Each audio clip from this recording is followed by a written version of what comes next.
E essa é a diferença do cristão e das pessoas do mundo. O cristão e as pessoas do mundo, elas vão passar as mesmas coisas, as mesmas dificuldades. Vai ficar doente, vai ficar desempregado, vai passar dificuldades. Mas a diferença é a maneira em que reagimos às circunstâncias. Vou citar um exemplo muito fácil.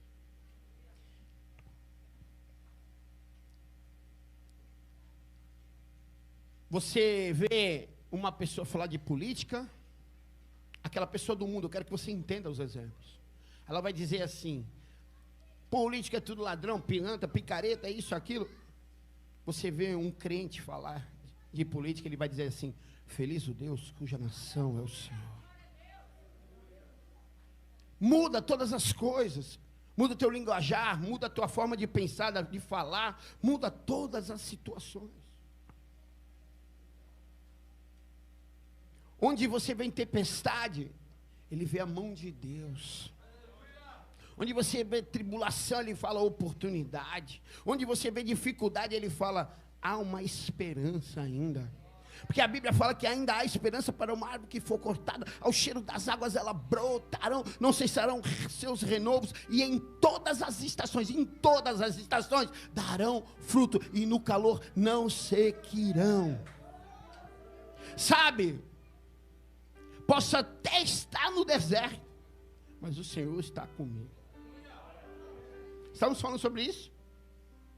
A nação poderosa, a nação de Israel, ela se fixou no deserto. Mas no deserto aprove o Senhor prover todas as coisas para aquela nação. E hoje é uma das nações mais ricas. Ou alguém já viu algum judeu pobre? Mas por causa de toda a adoração, por causa de toda a devoção que eles têm a Deus, por causa dos princípios que eles têm a Deus, o Senhor prove e aprove todas as coisas. Estávamos falando isso hoje. A nação brasileira era para ser a Israel da América do Sul. Mas só nos preocupamos conosco, com o nosso umbigo. Você vê, e assim nós estamos conversando no escritório, quando um israelita, um judeu, ele ganha um bem material, ele conquista um bem material, né, pastor? Um carro, vou citar um exemplo. Quem não gostaria de ter um carro novo aqui? Eu também. Quando ele chega na casa dele com esse carro, os vizinhos fazem festa, fazem culto de ação de graça, se alegram com a alegria dos outros. Aqui no Brasil, então, por causa de princípios, e por causa da maneira como vivemos e como somos, muitas vezes perdemos as nossas bênçãos. Porque não vivemos dentro de princípios. E o crente, ele tem que viver em cima de princípios, não de personalidades. Procuramos praticar esses princípios acima de todas as nossas personalidades. E esses princípios, eles têm que estar em todas as áreas da minha vida. O pastor falou sobre prioridades. Ele tem que estar na minha família, no meu casamento. Esse princípio, ele tem que estar com os meus filhos. Esse princípio tem que estar entre eu e os meus amigos. E esse princípio, principalmente, tem que estar entre eu e a minha igreja. Mas quando eu decido colocar as minhas personalidades acima dos meus princípios, eu vivo debaixo de uma maldição. Mas quando eu renuncio às minhas vontades e procuro praticar os princípios acima das minhas personalidades, aquele que nos vê a todo momento, aquele que nos abençoa, aquele que é o Criador do céu e da terra, ele te coloca sobre bênçãos. Muitas vezes perguntamos, pastor, acontece comigo, mas não acontece contigo, mas não acontece comigo. Por quê, pastor? Eu falei para minha mulher ontem no carro sobre algumas lutas. E porque essas pessoas que conhecem tanto da Bíblia passam por essas lutas. Não que nós não vamos passar, mas que essas lutas não cessam. Lembra da historinha do deserto? Quantas semanas era para ficar no deserto? Quantos dias? 40, né, pastor? Mas rapidinho, né? Ia ser uma coisa rapidinha, né? Ficaram quantos anos, pastor? 40 anos. E não entraram. Você entende o que eu quero dizer hoje?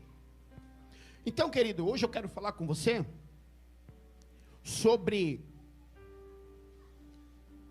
força e fraqueza. Força e fraqueza. Preste atenção. Abra sua Bíblia comigo. No livro de 2 Coríntios, capítulo de número 12.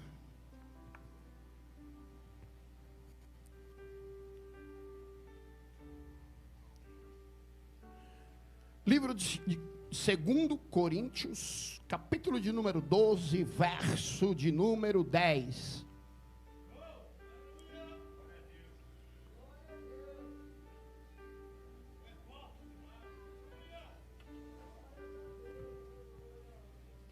Livro de 2 Coríntios, capítulo de número 12, verso de número 10.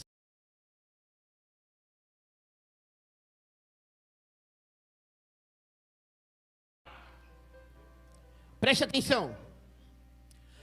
A força do homem. O homem é feito de corpo, alma e espírito, sim ou não?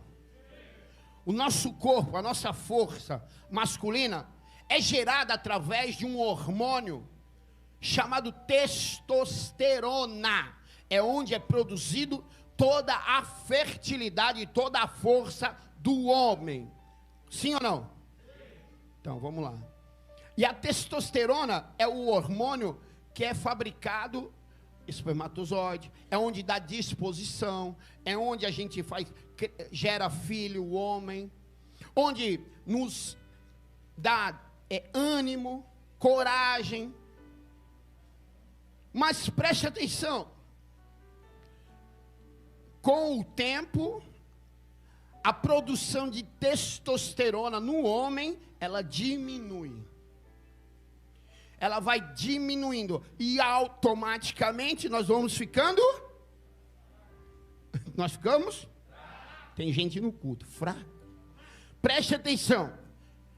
Na mulher, o hormônio que dá ânimo, disposição, que torna a mulher fértil, chama progesterona. É um hormônio que é fabricado na mulher, onde a mulher ela tem ânimo, força, onde ela se torna fértil, ela gera filhos. As nossas promessas são geradas através da mulher neste hormônio, onde é encontrado um com o outro, fecundado, gerado e forma os filhos. Então a mulher ela tem força através da progesterona. Só que a mulher é diferente do homem. O homem produz testosterona. A mulher ela já nasce com a quantidade exata. Depois de uma certa idade, acaba-se a progesterona na mulher e ela não pode mais gerar filho. Tanto que a mulher chega numa certa idade e ela não tem mais filho. Sim ou não? É isso. E aí, aquela mulher que era uma mulher cheia de vitalidade, ela se torna de forte, ela se torna. É isso aí. Então, o que eu quero dizer com isso? O homem, ele é O homem, ele é limitado. É por isso que Paulo, conhecendo as grandezas das revelações, ele diz assim: não me julgue que não seria inércio de falar as grandezas de todas as revelações, mas disso não me orgulharei, disso não empinarei meu nariz, dessas coisas não. Me gloriarei nas minhas fraquezas, nas minhas necessidades, nas minhas anjuras. Mas preste atenção, mas por que nós que quando passamos adversidades, fraquezas, lutas, tribulações, provações, perdemos a nossa fé e desistimos, assim como foi falado no início do culto. O culto ele vem falando de persistência, de luta mesmo, de força. O Paulo só falou de princípios. Ninguém vai conseguir ter força se não manter princípios. A pessoa se torna fraco, desiste e cai. Paulo vai dizer que ele se vangloria agora é das fraquezas, porque foi numa fraqueza dele que ele teve um encontro com Jesus.